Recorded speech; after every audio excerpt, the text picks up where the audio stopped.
Olá, bem-vindos a mais um Direto ao Direito.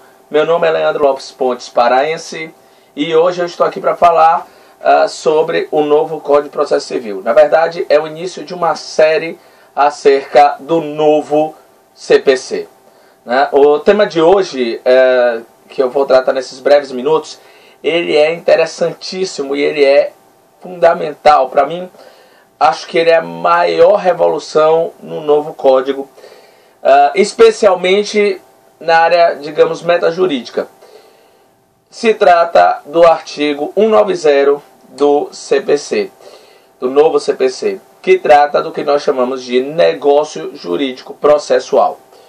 O que diz mais especificamente o artigo 190 do CPC? Ele vai nos dizer explicitamente que, versando o processo sobre direitos que admitam autocomposição, é lícito às partes plenamente capazes estipular mudanças no procedimento para ajustá-lo às especificidades da causa e convencionar sobre os seus ônus, poderes, faculdades e deveres processuais antes ou durante o processo. Bom, e aí, o que há de inovação?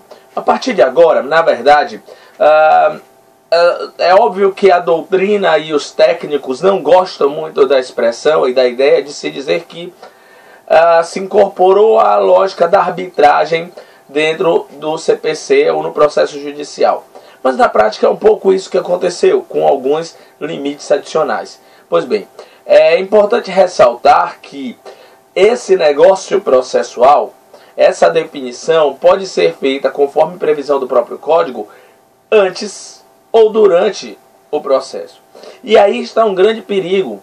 Na verdade, a grande questão, o X da questão para os não juristas, e para mim todo o problema que pode desencadear decorrente justamente dessa inovação, é a implementação de cláusulas de negócios processuais em diversos contratos, sem que isso seja devidamente percebido pelos contratantes.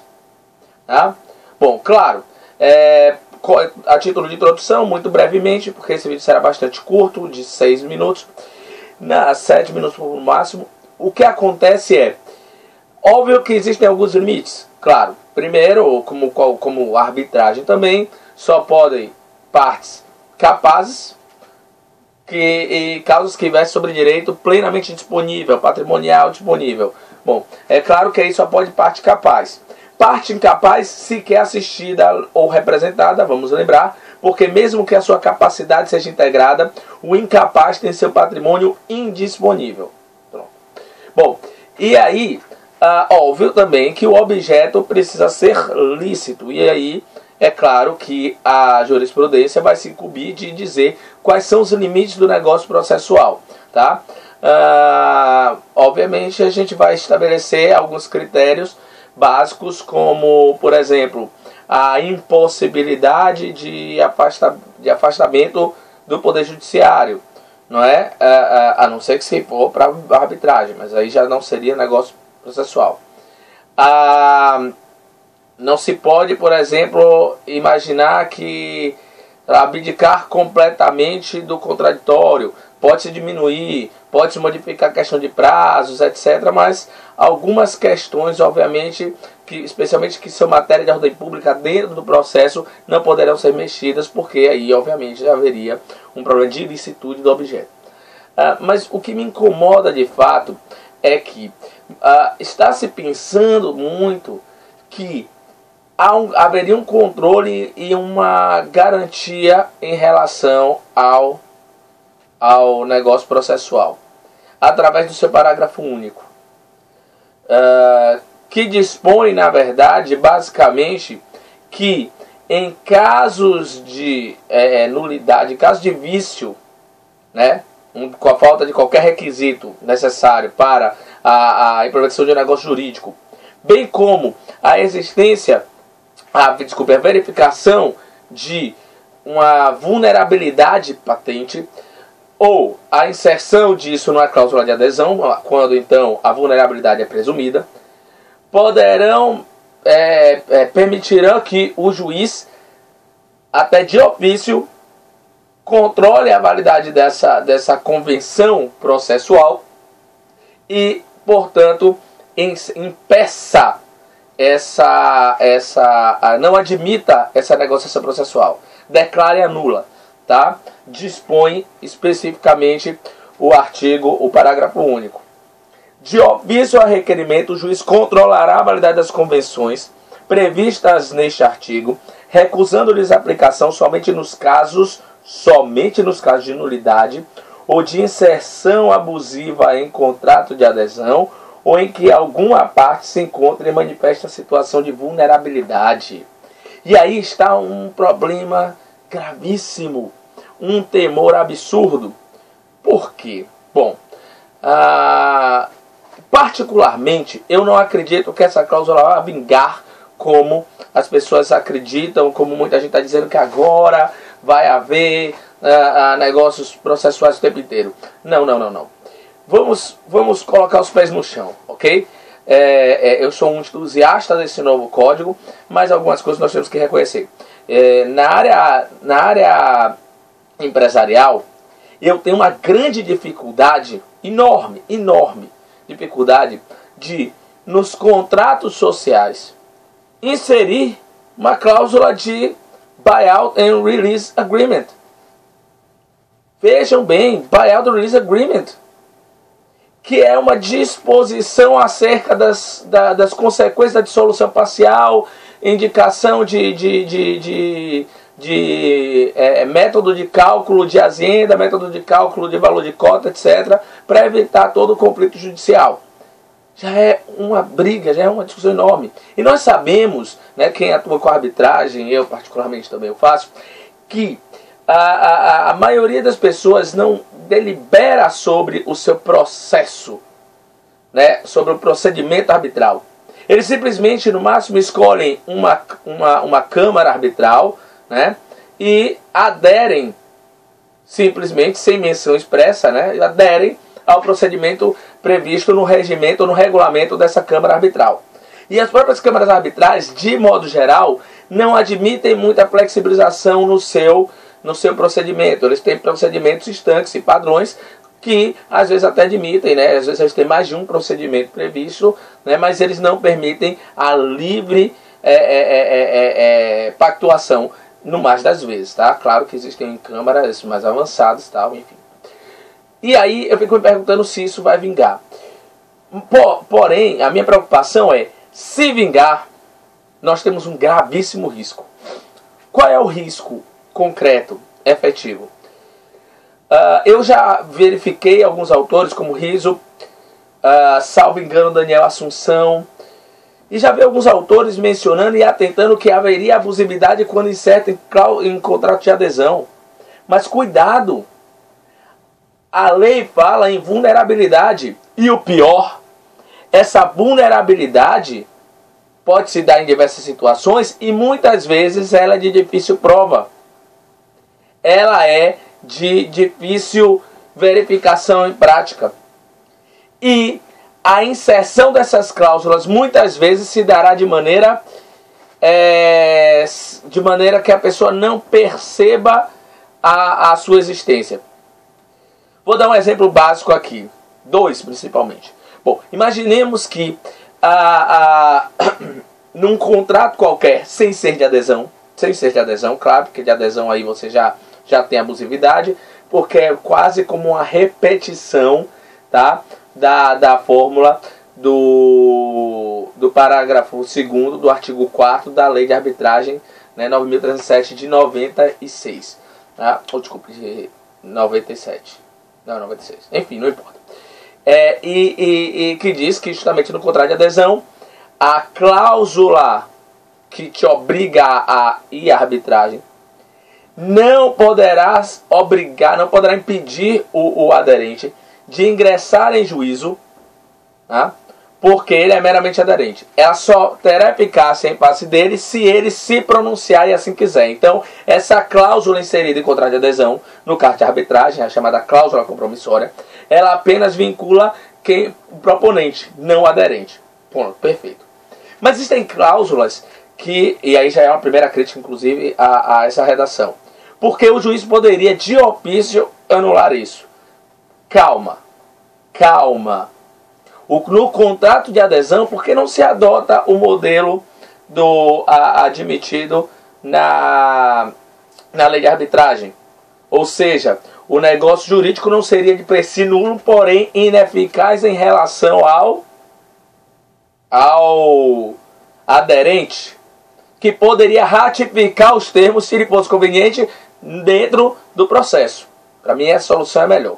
Mas isso ainda não resolve a situação de vulnerabilidade que muitas vezes nós vamos encontrar em situações concretas. Imagine que num determinado contrato qualquer, que não seja de adesão, não é? Um contrato entre dois fornecedores, uma microempresa, né, e uma empresa um pouco maior, de fornecimento, enfim, não importa.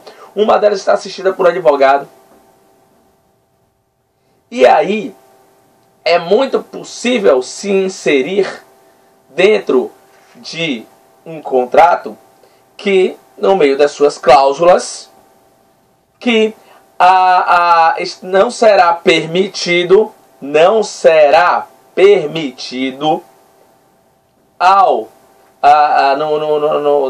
numa demanda judicial se ingressar com recurso para o Tribunal de Justiça. Então eu poderia dizer assim, uma redação: o presente contrato poderá ser discutido judicialmente por qualquer das partes, sem recurso ao tribunal, sem recurso, sendo a questão decidida unicamente por juiz de primeiro grau, tá? Tanto nas suas decisões quanto na sua sentença, quanto nas suas decisões intermediárias, quanto na sua decisão final. Uma redação mais ou menos assim, até para não ser tão técnico e não despertar tantas suspeitas. Bom, quem está aderindo, um empresário minimamente conhecedor, não é uma pessoa completamente leiga, não é jurista, vai imaginar o quê? Não está afastando meu direito de ingressar com a ação na justiça, mas está afastando o direito de recorrer. Está afastando o direito de se agravar de uma decisão. E se nós pararmos para imaginar, por exemplo, que é o fornecedor para um pequeno lojista, numa situação dessa, é de se imaginar que, na maioria das vezes em que houver um embate, qualquer tutela de urgência se faça em prol justamente do pequeno comerciante, que poderá se ver, por exemplo, desprovido do fornecimento de um produto, poderá se ver cobrado indevidamente, com seu nome protestado, enfim, e por isso ele teria muito mais possibilidade de impetrar uma ação, ingressar com uma ação em juízo, pleiteando tutela de urgência, pleiteando uma tutela antecipada. Claro, qualquer lide também autorizaria o grande fornecedor a ingressar com a ação. Contudo, no mais das vezes, esse fornecedor não teria interesse na tutela de urgência, porque, em regra, aquele que tem o poder econômico de fato, né, e tem um contrato que muitas vezes lhe favoreça, ele até pode ter problemas em relação à realização desse contrato, ao cumprimento desse contrato, mas que normalmente não lhe ensejará a vontade e, às vezes, sequer a possibilidade de exigir uma tutela de urgência. Com isso, esse exemplo que eu dei, essa cláusula que poderia passar despercebida como uma cláusula sem qualquer problema adicional para o nosso pequeno, nosso microempresário, ele estaria privado, por exemplo, do acesso ou do direito a um agravo de instrumento caso perdesse, caso não tivesse sua liminar deferida.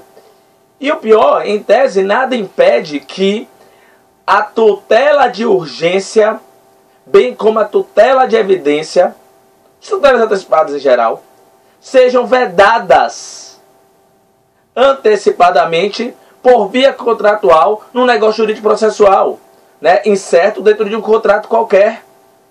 E isso, obviamente, tende a prejudicar um lado só.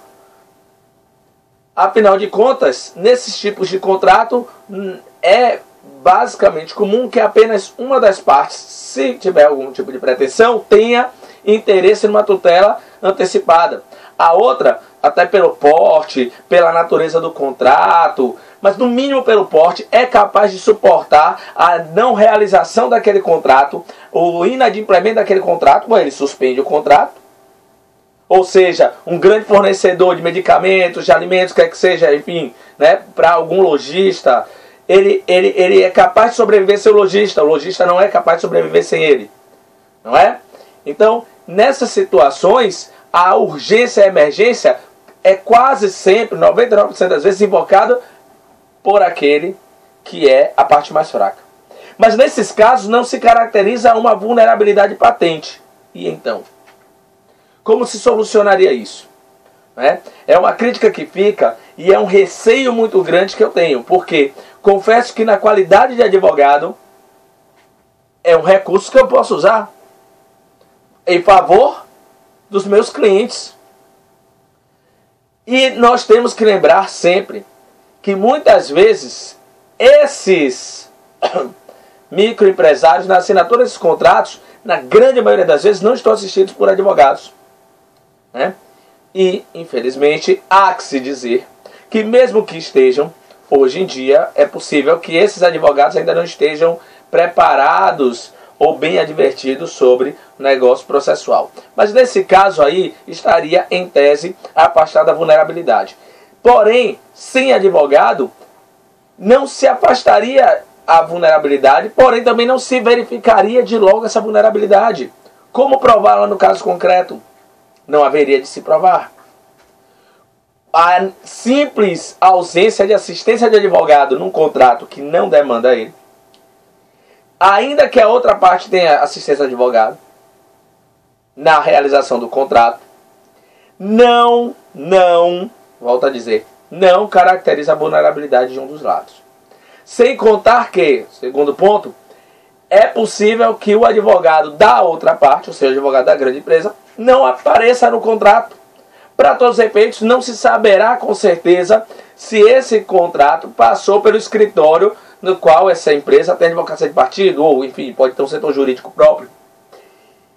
E terceiro ponto, muitos doutrinadores importantes, nos seus livros, pelo que eu tenho visto até então, têm mencionado o controle em relação à nulidade e em relação ao abuso decorrente de contrato de adesão.